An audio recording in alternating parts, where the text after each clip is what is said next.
बिस्मिल्लाहिर्रहमानिर्रहीम। आज मैं आपको बहुत ही माउथ वाटरिंग रेसिपी बताने लगी हूँ। ब्रेड पनीर पकौड़ा इतनी यमी और इतनी डिलीशियस ये डिश है, जब भी बनाते हैं उसी टाइम ख़त्म होती है। सबको बहुत पसंद आती है और ये भी आप मैंने काट के भी दिखाया कैसी क्रंच की आवाज़ आई है, बहुत यमी बनती है। आई होप आपको ये बहुत अच्छी लगेगी। Let's get started. उसके लिए मैंने धनिया, पुदीने, अनारदाना और ग्रीन चिलीज़ की चटनी बनाई थी और नमक और मिर्च आप अपने टेस्ट के हिसाब से बना सकते हैं। और मैंने होल व्हीट ब्रेड ली थी, आप चाहें तो वाइट ब्रेड भी यूज़ कर सकते हैं, लेकिन मुझे होल व्हीट ब्रेड ज़रा हेल्दियर है तो मैंने वो यूज़ की थी। 1.5 कप मैंने बेसन का लिया था, 1.5 कप ये। और इसके अंदर जो सारे स्पाइसेस जाएंगे, कुटी हुई लाल मिर्च, कश्मीरी लाल मिर्च, काली मिर्च, काला ज़ीरा, रेगुलर मिर्च, धनिया पाउडर और नमक और मीठा सोडा, ये मैंने 1 टीस्पून लिया था। और ये सारे स्पाइसेस इसके अंदर जाएंगे और ये इतना फ्लेवरफुल बनता है। इन सारे आप अपने अकॉर्डिंग टू टेस्ट डाल सकते हैं। मैंने 1 टीस्पून डाला है और नमक भी 1 टीस्पून डाला है। और ये 1 कटोरी मैंने पानी लिया है और बैटर को थोड़ा थोड़ा पानी डाल के बेसन को इस तरह आपने बनाते जाना है। और जब बहुत थिन सा बनाना है, बहुत नॉर्मल थिन बनाना है, बस इस तरह की जो उसकी हो, तो आपके लिए वो ब्रेड पकौड़े के लिए उसके लिए तलने के लिए बेस्ट है, कोट करने के लिए उसको। और मैंने सबसे पहले क्या किया था, सारे ब्रेड के किनारे काट लिए थे। और ये जो किनारे काटे हैं ये भी ज़ाया नहीं जाएंगे, इसकी मैं फिंगर फ्राई बना लूँगी, वो भी मैं आपको आगे जाके बताऊंगी कि मैं किस तरह बनाती हूँ। और सबसे पहले ये धनिया, पुदीने, अनारदाने और इनकी जो चटनी बनाई थी, सबसे पहले मैं वो इसके अंदर, इसके नीचे लगाऊंगी। ये इतना, इसमें अगर आप चाहें तो आलू की भी फिलिंग लगा सकते हैं, लेकिन मैंने ये धनिया, पुदीने की और अनारदाने की लगाई है। इस सारों को लगाने के बाद मैंने ये चीज़ है जो सारे उसके ऊपर, पूरे के ऊपर लगा देना है। इसी तरह से आप छोटे चॉपर 1 पीस भी लगा सकते हैं, मुझे ज़रा इस तरह ज़्यादा इजी रहता है। मैं इन चारों के ऊपर ये पनीर के पीसेस लगा दूंगी। चटनी लगाई है, फिर पनीर के पीसेस लगाए हैं, फिर उसके ऊपर मैं दूसरा जो है उसका पीस रख दूंगी। इसी तरह सारों को कर लें और उसके बाद आपको जो भी शेप अच्छी लगती हो पनीर पकौड़े की आप बना सकते हैं। मैंने 2 शेप बनाई हैं, एक बड़ा ट्रायंगल बनाया है सैंडविच काइंड का और एक छोटे मैंने ट्रायंगल बनाए हैं। अब चाहें तो उस बाकी चीज़ों में वेस्ट ज़्यादा होते हैं, गोल भी बना सकते हैं। आपको जो शेप अच्छी लगती हो, ओवल या रेक्टेंगल, कोई शेप आपको अच्छी लगती हो आप बना सकते हैं, पर मेरे ख्याल में ये वाली शेप बेस्ट है, इसमें वेस्ट नहीं होती ब्रेड आपकी। इसको पूरे को इसी तरह काट लेंगे और सारे देखें ये शेप बन गई है। और ऊपर देखें ये सारे मैंने काट लिए हैं, ये छोटे ट्रायंगल हैं और सैंडविच का ट्रायंगल काटे हैं।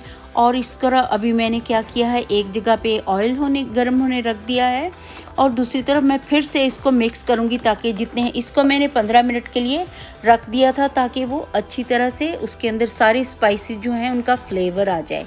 और अब मैं क्या करूँ, एक एक को पनीर पकौड़े को डिप करूँगी उसके अंदर, और गरम ऑयल जो है वो 200 डिग्री होना चाहिए। और मैं साथ साथ डालती जाऊँगी और एक साइड को आपने ऑलमोस्ट 2 मिनट तक पकाना है और फिर आपने इसको फ्लिप कर देना है या पलट देना है। उसकी वजह ये है, एक साइड से अगर आप ज़्यादा देर पकाएंगे माइट भी कि वो जल जाए, इसलिए आपने 2 मिनट के बाद इसको फ्लिप करना है और फिर उसके बाद आपने चेक करना है। इसी तरह पहले सारे छोटे साइज़ की मैं फ्राई कर लूँगी और उनको फिर इसी तरह साथ साथ आप टोंग की मदद से या चिमटे की मदद से कर लें या फ्राइंग स्पून से कर लें, आपको जो इजी लगता है। मुझे लगता है कि फ्राइंग स्पून पनीर पकौड़े के लिए ये टोंग बेस्ट है।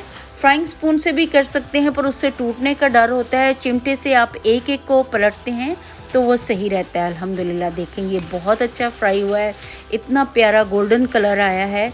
अभी मैंने छोटे साइज़ के कर लिया, मैं बड़े साइज़ के सैंडविच वाले फ्राई करूँगी। उनको भी एक एक को मैंने उसी तरह ही से ही डिप किया था और साथ साथ उनको मैं फ्लिप करती जाएँ। देखें कितना खूबसूरत गोल्डन कलर आया और ये इतने क्रंची बनते हैं। पर ऑयल आपका अच्छी तरह से गर्म होना चाहिए। अगर आपका ऑयल अच्छी तरह से गर्म नहीं होगा तो उस तरह क्रंच नहीं आएगी और जो पनीर पकौड़ा है वो ऑयल बहुत ज़्यादा ऑब्ज़र्व कर लेंगे तो वो अनहेल्दी होंगे। तो अब आपने देखें ये बहुत अच्छा बन गए हैं, गोल्डन कलर हर तरफ से आपको ऑब्ज़र्व करें कि बिल्कुल अच्छी तरह मैं सारों को निकाल लूँगी। और इसके साथ इसको सारी चीज़ों को इसी तरह पकौड़ों को निकाल के और आपको काट के भी दिखाऊंगी कि ये कितने अच्छे और कितने यमी बने हैं। और अंदर से आपको पनीर इतना यमी लगता है और चटनी और सबका कॉम्बिनेशन बहुत फ्लेवरफुल बनते हैं ये।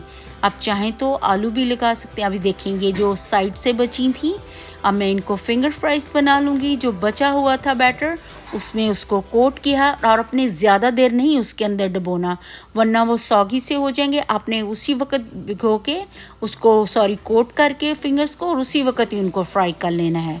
ऐसे फ़ौरन ये करना है, उसके अंदर ज़्यादा देर तक नहीं छोड़ना। और फिर इसी तरह देखें इसका भी एक और ये बन गई है डिश। आप साथ साथ इनको भी वेस्ट नहीं करें। देखें दोनों तरह की छोटे ट्रायंगल बने हैं, बड़ा सैंडविच ट्रायंगल बना है और ये फिंगर फ्राइज़ भी बन गए हैं उसकी साइड से। एक साइड डिश ही आपकी बन गई है और बहुत अच्छी लगती है। सारे सरप्राइज़ होते हैं जब भी मैंने कभी बनाए कि ये आपने किस तरह से बनाया है। और ये देखें ये सीक्रेट आउट हो गया, कोई इतना मुश्किल भी नहीं है, हर कोई घर में आसानी से बना सकता है।